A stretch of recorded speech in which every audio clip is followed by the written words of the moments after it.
Ansuubira nti muli bulungi abalungi abagalwa gye musinzira okubeera ng'ate mumpuliriza. Amanyi Omumbejja Aisha Nassolo mbaniriza nate okubeera nga mbatuusaako ebigenda mu maaso mu ggwanga lyattu Uganda. Kwebaza gwe wenna eyasubscribinga ate naawe atanaba bambi ngenda kusaba osubscribinga oteekeko n'akadde kubanga nze nkyakuweereza. Butereevu ng'eyo tuvuddeyo ntuukidde ku mukyala ayitibwa Rachel Namiro, omuyimbi waffe oyo gwe tumanyi obulungi eyatuyimbira oluyimba nti inokusasulira laavu enno kuba njagadde nnyo yakutereka laavu yo ffenna butereevu tuba tumutegeerera ddala bulungi nnyo kuba oluyimba olwo tulwagalira ddala baganda bange. Wabula ng'ono ebibi bibi nno bizibu. Ekinajjukirwa nti ku Baba TV kuliko omukyala ayitibwa Hope Shifa Nakawombe, ono ng'akola surprise era munaye kwolwo bwakyanga surprise egenda wa mwana muwala ono Rachel Namiro, era omuntu yali amukoledde surprise ye yali agamba nti boyfriend we okitegeera ng'era omuvubuka oyo oba omusajja oyo nga bamuyita David era ng'abeera mu ggwanga lya USA. Wabula Hope Shifa mu kugenda okulaba ate omuwala ono oba omukyala ono Rachel Namiro ne tutuuka akanyomero k'okubeera ng'alina okuteeba omuntu. Hope Shifa yamwanguyiza ku mbeera n'amugamba nti omuntu akuweereza surprise eno mwami wo. Laba ate Rachel Namiro munnaye wadda mu kutamwattamwa.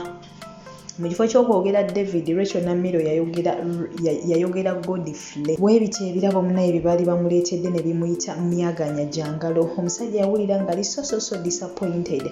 Mu birabo nno ebingi bye yali amuleetedde oba bye yali amuweereza mwe mwali n'emmotoka. Can you imagine? Era munnaye omusajja mu kumanya nti Rachel Namiro yayogedde Godfrey mu kifo kya ye, yalagira Hope Shifa nti munnaye emmotoka yange temugimuwa n'ebirabo byange ebirala byonna mubisigaze, nja balagira ate gye mulina okubeera nga mubitwala. So bannaye abawala ansuubire nti ate embeera eno tugiyigiramu. Omusajja yalajjana nnyo n'agamba bannange omuwala oyo mutaddemu ssente nnyingi nnyo, buli wiiki mbadde muweereza akakadde kamu ku kakadde kamu n'ekitundu oba okitegeera. So bamwe omusajja yalaga ng'ali so disappointed era we twogerera abawala ab'e Uganda abeekokkola. Wabula nga tuvuddeyo ew'omukyalo oyo ate Rachel Namiro ye munnaye wiiki teyamutambulidde bulungi. Tuddako omukyala atayitibwa Momo 19 ex wa Dax Katelo, omuyimbi waffe oyo eyayimba enswa wagaba enswa zange. Omukyala ono Momo 19 omuyaga gwazza ate nate mu bulamu we. Owavuddeyo omwana muwala ayitibwa Sharon ng'amulumiriza nti yamuwa ssente ze omutwala mu ttaki. Wabula mbu omukyala ono n'amufera ssente, yasalawo kubeera ng'ate munnanga akola ki, azikolamu bibye. Omuwala yavuddeyo ng'alina n'obujulizi, ng'alina WhatsApp message saaka ate n'eddoboozi nga Momo 19 amuddamu amugamba ayogere ne kampani. Kyokka ng'ate omuwala agamba bambi mbu ssente yaziwa Momo 19, wabula ng'ate ye Momo 19 amugamba genda oyogere ne kampani biki. So bambi omuwala yavuddeyo ng'alajja n'agamba bannaayi nze njagala either Momo 19 bagobe ku mpapula zange bantwale ettaki oba si kyo banzirize ssente zange. Bambi omuwala yavuddeyo nga munakuwavu nnyo ng'agamba ayina maama we mulwadde biki n'ebiringa ebyo.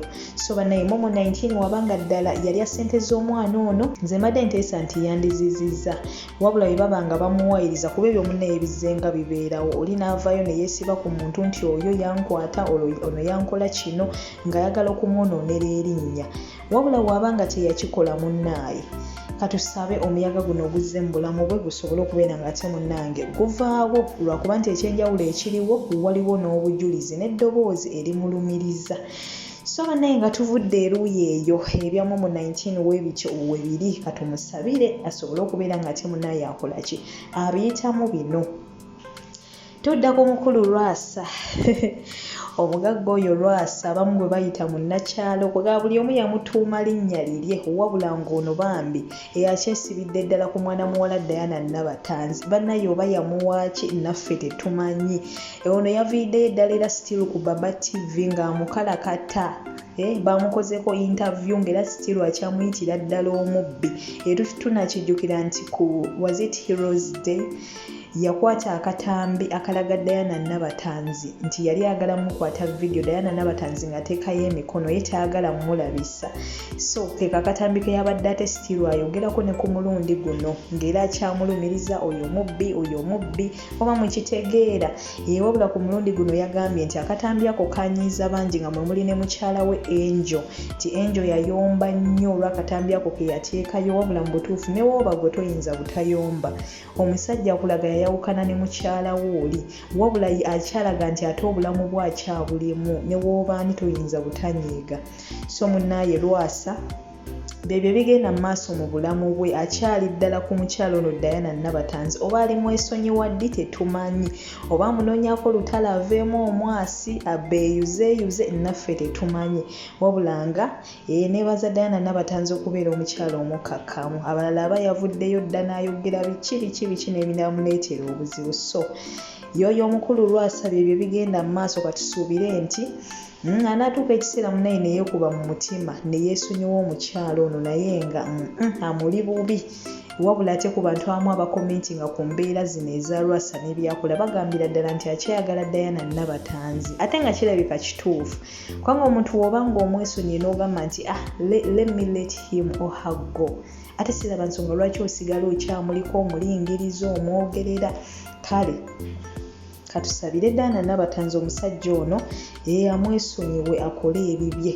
Wabula ate wetuva eyo tudda ku mukulu ayitibwa Wyclef Benda.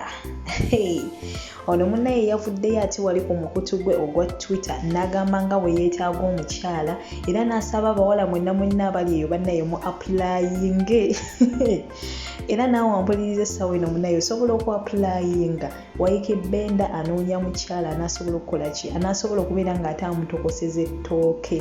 Yagambye emmere weeri buli kimu weekiri, anoonya oyo anaasobola okubeera ng'afumba emmere eyo eriwo ssaako n'okumubikka. So bannaaye yavuddeyo n'agamba nti abasinga obungi abawala ba applyinze, naawe osobola okubeera omu ku bo, tomanya oyinza okubeera nnamukisa navayo ate ne weewanguyira Wyclef Benda. Wabula ng'ebyomukulu Wyclef Benda tubitadde ku bbali, tudda ku mukyala ayitibwa Lydia Jasmine. Ntandise okufuna feeling oyo. Leero yavuddeyo n'apositinga ebifaananyi bye ng'ali mu kabikini kaleega na kapale byokka. Bafaani be ne balyoka bamukalakata, buli omu yayogedde bibye. Abasinga nga bagamba we are disappointed, abalala nga bagamba oyinza otya okulaba oti, abalala nga bagamba bannange osoma ddiini kikogamba, buli omu yayogedde bibye. Munnange naye ate bw'atyo bw'alabise ng'amalako olunaku lwe terumutambulidde bulungi n'akamu n'akeddagala, lwa nsonga bafaani bamuvumye ne badda ne mukati ne bakola ki, ne beewogoma. Naye nga mbagala nnyo, mbagalira ddala abankumira atakumira mpeera nkusaba subscribing gw'atannaba, ate naawe yasubscribe nga weebale nnyo, weebalire ddala, musule bulungi, mweraba.